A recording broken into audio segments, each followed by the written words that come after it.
Faut-il dire aux autres que je suis multipotentiel? Bonjour à toutes et à tous, je suis Florent Rousset, coach professionnel. J'accompagne les entrepreneuses zébrées au potentiel, connectées, intuitives, à développer tout leur potentiel. Et aujourd'hui, la question que je pose dans cette vidéo, et peut-être que tu te poses aussi, c'est savoir si tu dois faire part de ta douance, de ta haute potentialité, que tu sois quelqu'un de potentiel intellectuel, au potentiel hypersentiel ou hypersensible. Est-ce qu'il est bon pour toi de faire part de cette particularité, de cette singularité aux autres? Alors, je vais tenter de répondre à cette question-là et de te faire part humblement de mon expérience. Et des expériences que j'ai pu aussi entendre dans mon entourage ou des personnes que j'ai pu accompagner. Alors certains que je connais, certains hauts potentiels, prennent la douance, en tout cas le quotient intellectuel, comme un étendard, comme une singularité qu'ils ont envie de revendiquer, de partager. Et voilà, et de partager autant de fois d'occasions qu'ils peuvent en avoir, parce que c'est une singularité dans laquelle ils se reconnaissent et qu'ils ont envie de mettre en avant. Donc c'est une possibilité, tu peux aussi toi-même l'expérimenter, le vivre et voir ce que ça peut donner auprès de ton entourage personnel, auprès de tes amis, de ta famille ou auprès de ton entourage aussi professionnel. Voilà, si c'est quelque chose qui t'habite, dont tu as envie d'en faire part. Après, je serais amené à te poser la question, si j'avais à discuter avec toi en tant que coach, à te demander, tiens, qu'est-ce qui te pousserait à parler de cette douance, de cette hypersensibilité ou de cette haute potentialité? Qu'est-ce qui te motiverait à en faire part aux autres? Et derrière ce fait de vouloir en faire part,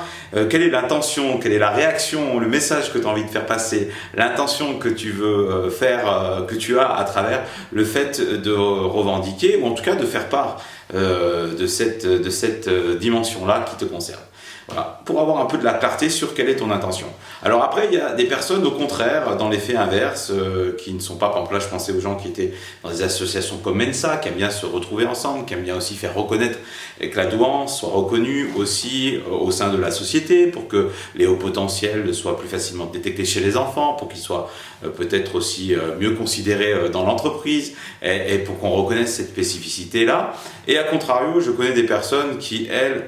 sont très très discrètes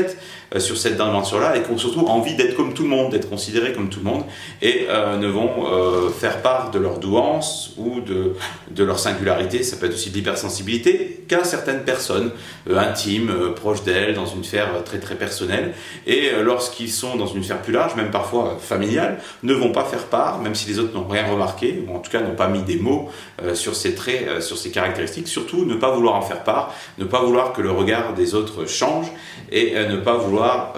parler de cette dimension-là particulière et ne le dire qu'à certaines personnes, soit parce que c'est des personnes qui ont envie de rester discrètes, qui n'ont pas envie aussi qui seront peut-être mal à l'aise face au regard que les autres pourraient porter sur eux avec cette nouvelle connaissance, et qui parfois aussi ont peut-être du mal à accepter, à accueillir cette multipotentialité-là ou cette haute potentialité-là, et qui ont du mal à faire avec et qui ne sont pas forcément très très à l'aise en société pour en parler. Donc il y a effectivement ces deux extrêmes-là de profils que je peux rencontrer. Et puis au milieu de tout ça, tout un tas de personnes qui se posent des questions, qui ont identifié ou pas leur douance, qui ont fait ou pas certains tests, qui sont plus ou moins à l'aise de parler de ce sujet-là. Et je dirais effectivement, quelle est ton intention, quels sont les avantages pour toi de vouloir en parler, de vouloir en faire part à des personnes, et pourquoi ça te serait utile d'en faire part là, qu'est-ce que ça t'apporterait en plus que tu n'as pas là maintenant, comment tu te sentirais si tu pouvais confier à telle ou telle personne dans ton entourage personnel ou au travail. Et si tu es une entrepreneur, comme sont la majorité des personnes que j'accompagne, tu souhaiterais en faire part à tes collaborateurs ou à certains de tes clients. Tiens, quelle est ton intention derrière? Qu'est-ce que ça t'apporterait de plus? Quel regard les autres pourraient porter sur toi? Comment tu te sentirais en faisant part? Donc je t'invite à imaginer, à visionner, à visualiser, à te poser ces questions-là. Et puis aussi, tout dépend effectivement du contexte dans lequel cela est fait. Alors pour ma part, j'en ai fait part à certaines personnes de mon entourage, j'en fais part à des personnes quand j'en ai l'occasion, quand il y a un certain degré d'intimité, une certaine confiance, quand on est peut-être sous le ton des fois de la confidence, quand c'est utile aussi aux propos qu'on peut avoir, quand ça porte du sens dans la discussion, ou quand c'est utile aussi de faire part de mon histoire, des personnes que j'accompagne, des entrepreneurs qui sont aussi dans le même profil ou un profil comparable, et je leur fais part de mon expérience et de mon évolution, de ma prise de conscience, des avantages, des inconvénients que ça peut apporter. Voilà, donc j'en fais part, on va dire, dans certains contextes où je sens que ça peut apporter du soutien à l'autre, ça peut apporter de la clarté, ça peut faire sens dans l'échange que l'on peut avoir, ou que ça peut parfois expliquer une de mes motivations, une de mes certaines manières de penser, ou certaines demandes que je peux faire à l'autre. Et je lui en fais part, des fois par des biais détournés, pour lui faire comprendre voilà, l'importance pour moi de voir les choses de telle ou telle manière, ou que de nourrir telle ou telle partie de ma personnalité. Donc voilà, ça dépend vraiment pour moi des personnes et des contextes dans lesquels cela peut être diffusé, et de l'intention qu'on peut avoir, ou de ce que ça peut apporter à l'échange, à la relation à l'autre. Pour moi, c'est un indicateur, effectivement, une dimension essentielle à prendre en compte. Ce sujet aussi de discussion me ramène à une discussion que j'ai eue assez récemment avec une personne avec qui j'ai passé au moins 2 heures au téléphone à échanger avec elle, une personne qui est au potentiel avéré, qui le sait depuis des années, que ses enfants aussi le sont certainement,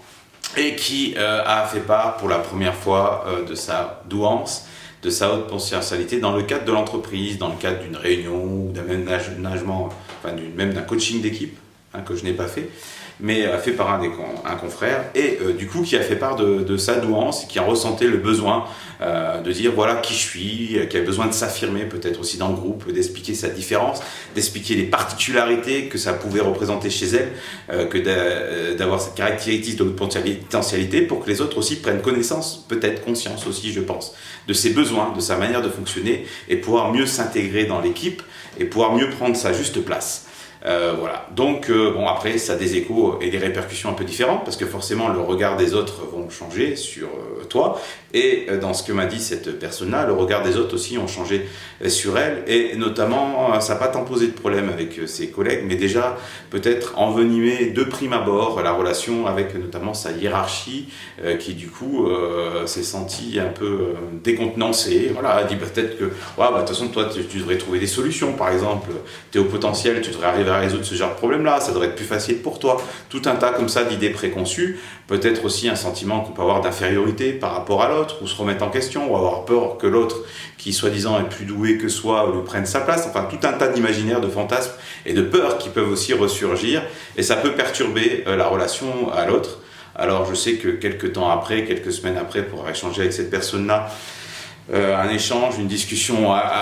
d'autres discussions ont eu lieu, et les relations se sont apaisées, assainies, et puis des choses ont été posées. Voilà, mais effectivement, révéler ça dans un domaine de l'entreprise,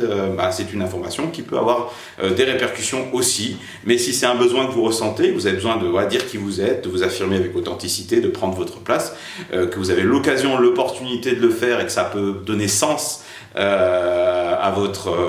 pour vous déjà, et puis que ça peut aussi peut-être donner sens dans la relation à l'autre, pourquoi pas en tout cas le faire. Voilà, donc c'est un peu une réponse comme d'habitude de Normand, où il y a des avantages et des inconvénients à faire part de sa haute potentialité, parce qu'il y a tout un tas aussi d'idées préconçues, de fantasmes autour des hauts potentiels ou des hypersensibles, et donc c'est à vous de jauger effectivement dans quel contexte vous pouvez faire part, en résumé, voilà, à qui vous souhaitez en faire part, et surtout quelle est l'intention que vous avez derrière, pourquoi vous le faites au fond de vous, qu'est-ce que vous avez envie de partager de vous, qu'est-ce que vous avez envie d'apporter à l'autre dans la relation, à quoi ça va servir votre posture, à quoi ça va servir votre relation à l'autre, à quoi ça va rendre votre vie et la vie des autres plus intéressante, plus meilleure, vous donner plus de sens. Voilà pour moi les motivations qui devraient y avoir derrière le fait de pouvoir parler de sa douance ou de son hypersensibilité, parfois de sa multipotentialité, et de pouvoir en faire part aux autres. Voilà, j'espère que cette vidéo t'a plu, qu'elle t'aura apporté de la valeur. Moi aussi, j'utilise le fait de parler de ma multipotentialité, de mon hypersensibilité. Effectivement, pour moi, c'est important d'en parler. C'est pas pour l'affirmer pour moi-même, le revendiquer, mais c'est important pour moi de parler de ces choses-là, qu'elles soient plus entendues, plus acceptées, et pouvoir permettre aussi à d'autres personnes, et des entrepreneurs notamment, de pouvoir se sentir mieux et d'utiliser ce potentiel-là, toute cette puissance-là pour le mettre au service de l'entreprise et pour un monde meilleur. Alors, pour terminer cette vidéo, n'oublie pas de cliquer sur j'aime si tu as vraiment pris du plaisir et de l'intérêt à regarder cette vidéo. Abonne-toi à cette chaîne YouTube si ce n'est déjà fait. Je t'invite aussi à t'abonner à la liste de diffusion Liberté Potentielle dans le descriptif de cette vidéo ou de prendre un entretien diagnostic si tu te poses la question de tiens, quoi faire de ma potentialité, de ma douance? Est-ce que je dois en parler en entreprise ou pas? Est-ce que je dois en faire part à mes collaborateurs? Comment utiliser cette ressource que j'ai en moi, cette singularité pour mon projet professionnel? N'hésite pas à revenir vers moi et à prendre un entretien diagnostic de 30 à 45 minutes qui est totalement gratuit pour le premier entretien, histoire de t'apporter de l'écoute et de la clarté. Voilà, je te dis à bientôt pour d'autres vidéos.